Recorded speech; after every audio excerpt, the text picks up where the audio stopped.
Hi guys, so today I want to share a verse to all of you, and that verse is James chapter 2 verse 17 to 24.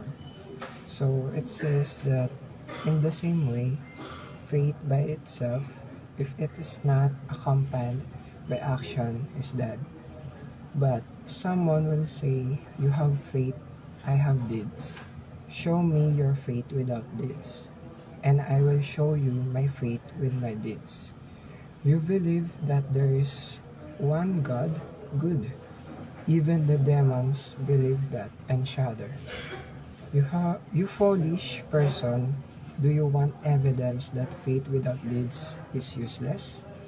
Was not our father Abraham considered righteous for what he did when he offered his son Isaac on the altar? You see that his faith and his actions were working together, and his faith was made complete by what he did.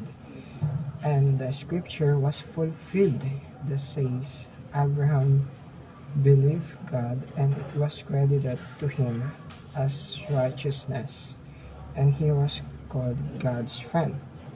You see that a person is considered righteous by what they do and not by faith alone. So if you have faith, you also have deeds. So if you have only faith without deeds, it says that it's dead. And if you have only good deeds and without faith, it's considered that it's also dead. You should have a faith and deeds. So let me read one verse to all of you.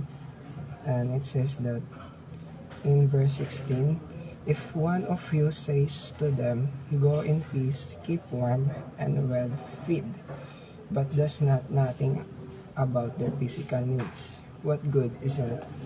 So, for example, they are a beggar, they are nanlilimos na tao, and you said that go in peace, and you do nothing like giving some foods, and you know that doing good is better than saying.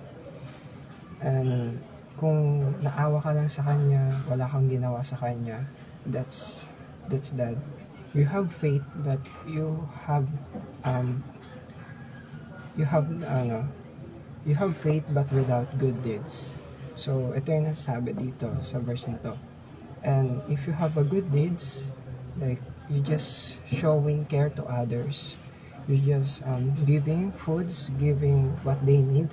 If they ask you some foods, if they ask you some their needs, and you just giving them, but you have no faith, it's dead. It's the same as no actions. So this verse, you should have faith and good deeds at the same time. Kailangan mo pagsabayin yan kasi without faith, there's no good deeds. So without no good deeds, there's no faith. Okay? So that's all. Thank you guys for watching, and I hope you have a great day today. And Jesus loves you all. Take care.